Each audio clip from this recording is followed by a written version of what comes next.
శ్రీ గణేశాయ నమః. శ్రీ జ్ఞానసరస్వత్యై నమః.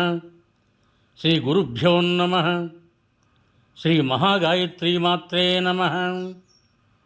శ్రీ మహాగాయత్రీమాత యూట్యూబ్ ఛానల్కు అందరికీ స్వాగతం.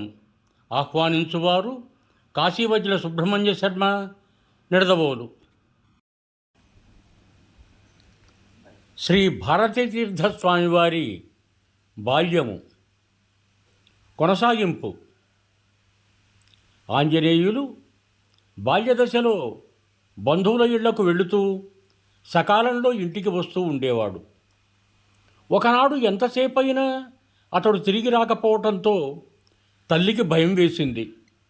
ఆమె బంధువుల ఇళ్ళన్నింటినీ వెళ్ళి చూచింది. అక్కడెక్కడా పిల్లవాని ఆచూకీ తెలియలేదు. ఆమె భయం మరీ ఎక్కువైంది. చివరకు తమ ఇంటి దగ్గర ఉన్న ఆంజనేయ స్వామి గుడికి వెళ్ళి చూడగా గుడి వెనుక భాగంలో రావి చెట్టు దగ్గర పిల్లవాడు నిద్రపోతుండటం చూచింది. అప్పటికి ఆమెకు పోయిన ప్రాణం వచ్చినట్టయింది. ఆమె పిల్లవాడిని లేపి అడగగా అతడు, నేను ఇక్కడ శివనామం చెబుతూ కూర్చున్నాను, నాకు నిద్ర వచ్చింది, నిద్రపోయా, నాదేం తప్పు అని ముద్దుగా పలికాడు. అతని పలుకులకు ఆ తల్లికి కలిగిన ఆనందం వర్ణనాతీతం. శ్రీ అవధానుల గారు తన కుమారునికి పురాణాలలోని నీతి కథలు చెబుతూ ఉండేవారు. ఆ పిల్లవాడు అత్యంత శ్రద్ధతో సావధానంగా ఆ కథలన్నీ వింటుండేవాడు. పెద్దవాళ్ళు పూజ చేసేటప్పుడు ఆ పిల్లవాడు పక్కనే కూర్చొని అంతా శ్రద్ధగా తిలకిస్తుండేవాడు. అంతేకాదు, వాళ్ళు పఠించిన శ్లోకాలన్నీ అతి స్పష్టంగా ఉచ్చరించేవాడు. అతడు మంచి వినయ సంపద ఉన్న పిల్లవాడు. ఇది ఇలా చెయ్యాలి, ఇలా చెయ్యకూడదు అని ఒకసారి చెబితే చాలు, ఆ విధంగానే ప్రవర్తించేవాడు. ఇలాంటి ప్రశంసనీయాలైన ఆశ్చర్యకరాలైన ఆ పిల్లవాని సద్గుణాలు చూచి తల్లిదండ్రులు ఎంతో గర్వంతో మురిసిపోయేవారు. నరసరావుపేటలో శ్రీ ప్రతాపగిరి శివరామశాస్త్రి గారు అనే ఒక సంస్కృత పండితుడు ఉండేవాడు. ఆయన చిన్నపిల్లలకు సంస్కృతం చక్కగా బోధించేవారు. శ్రీ అవధాని గారి కుమార్తె శ్రీలక్ష్మి ఆ శాస్త్రుల వారి వద్ద సంస్కృతం నేర్చుకొని ఆ భాషలో చాలా చక్కగా మాట్లాడేది. అక్కతో పాటు తమ్ముడు సీతారామాంజనేయులు కూడా శాస్త్రుల గారి వద్ద సంస్కృతం నేర్వటం ఆరంభించి కొద్ది రోజులలోనే సంస్కృతంలో మాట్లాడటం మొదలుపెట్టాడు. అది చూచి అందరూ ఆశ్చర్యపడ్డారు. 7 సంవత్సరాల వయస్సు రాగానే శ్రీ అవధాని గారు కుమారునికి ఉపనయనం చేశారు. దీనితో వేదాలలోనూ శాస్త్రాలలోనూ నిక్షిప్తమై ఉన్న జ్ఞానామృతాన్ని ఆస్వాదించటానికి తగిన యోగ్యత శ్రీ ఆంజనేయులకు లభించింది.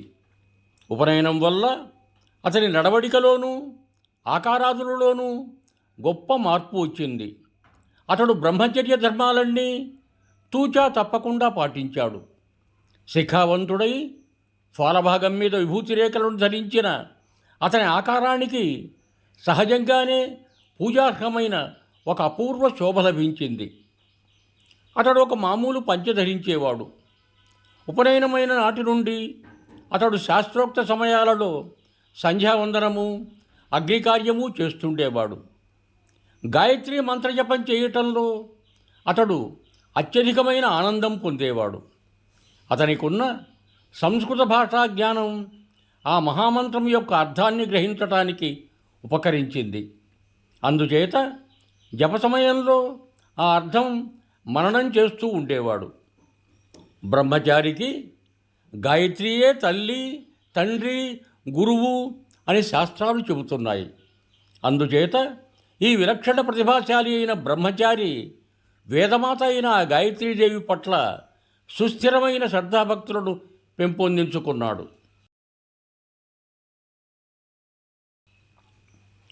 శ్రీ అవధాని గారు తమ సంతానం పట్ల తాము చేయవలసిన కర్తవ్యాన్ని అప్రమత్తతో నెరవేర్చారు. ఆయన ఒక వేద పండితుడుగా కూడా ఆ ప్రాంతంలో ప్రసిద్ధి పొందిన వ్యక్తి. శ్రీ ఆంజనేయులు తండ్రి గారి వద్దనే వేదాధ్యయనం ప్రారంభించాడు. కుమారునికి వేదాధ్యయనం చేయించటంలో శ్రీ అవధాని గారికి ఎంతో ఆనందకరంగా ఉండేది. శ్రీ ఆంజనేయులు అసాధారణమైన విద్యాగ్రహణ శక్తి ప్రదర్శించాడు. అతడు ఏకసంథాగ్రాహి. అతనికున్న గొప్ప సంస్కృత భాషాజ్ఞానం మంత్రాలు చదువుతున్నప్పుడే వాటి అర్థం గ్రహించటానికి చాలా ఉపకరించింది.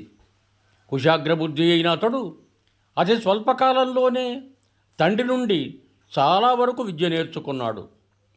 గుంటూరు జిల్లా వేదసభలో పరీక్షకు వెళ్ళి ఉన్నత శ్రేణిలో ఉత్తీర్ణుడయ్యాడు. శ్రీ ఆంజనేయులు తండ్రి గారికి ఆయన పనులలో చాలా సహాయపడుతూ ఉండేవాడు. తండ్రి గారు ఇంటి వద్ద చేసే పూజాదులలో ఆయనకు కావలసిన పనులన్నీ చేసి పెడుతూ ఉండేవాడు. అప్పుడప్పుడు తన వృత్తిని అనుసరించి శ్రీ అవధాని గారు గ్రామాంతరాలకు వెళ్ళినప్పుడు ఇతడు ఎంతో ఉత్సాహంతో ఇంటి వద్ద ఆ పూజా కార్యక్రమాలు నిర్వర్తిస్తూ ఉండేవాడు. శ్రీ ఆంజనేయులు తన తండ్రి గారికి ఇంటిలో చేయవలసిన పనులలోనే కాకుండా ఆయన తన వృత్తిని అనుసరించి ఆయా వైదిక క్రియాకలాపాలు చేయించటానికి ఇతర గృహస్థుల ఇండ్లకి దేవాలయాదులకు వెళ్ళినప్పుడు కూడా ఆయన వెనువెనుకనే ఉండి అక్కడ కూడా ఆయనకు సహాయపడుతూ ఉండేవాడు. అతడు వివిధ కార్యకలాపాలకు సంబంధించిన ప్రతి చిన్న అంశము విధానము కూడా గుర్తు ఉంచుకొని మిక్కిలి శ్రద్ధతో ఆచరిస్తూ ఉండేవాడు.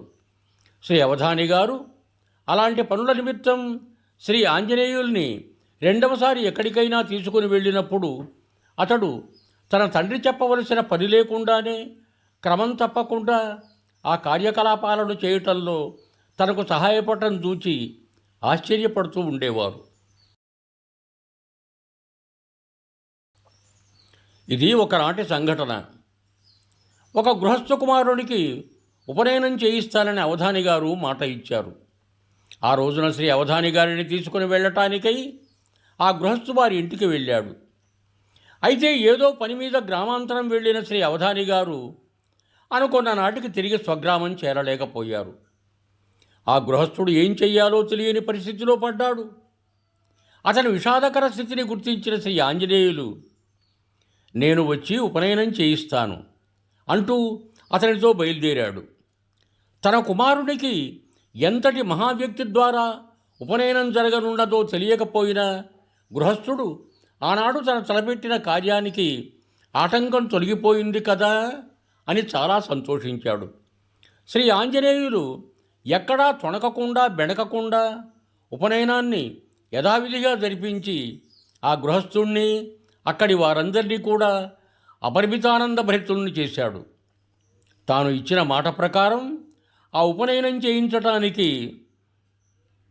రాజాలనందుకు మనస్సులో ఎంతో బాధపడుతున్న శ్రీ అవధాని గారు జరిగిన విషయం తెలుసుకొని చాలా సంతోషించారు. 1961 సంవత్సరంలో ఆంజనేయులు 10 సంవత్సరాలు నిండి 11వ సంవత్సరంలో ప్రవేశించాడు. ఈ 10 సంవత్సరాల కాలము కూడా చుట్టుపక్కల వాళ్ళని ఆశ్చర్యభరితులను చేసిన అనేక అద్భుత సంఘటనలతో ఆ బాలుని జీవితం నిండి ఉంది. అయితే ఇప్పుడు అతడే ఆశ్చర్యచకితుడు కావలసిన సమయం వచ్చింది. సశేషం ఇవం భూయాత్ సర్వే జనా సుఖినో భవంతు. ధన్యవాదములు. మీకు నా ఈ వీడియో నచ్చినట్టయితే దయచేసి ఒక లైక్ కొట్టి మీ బంధుమిత్రులకు కూడా నా ఈ వీడియోను షేర్ చేయగలరు.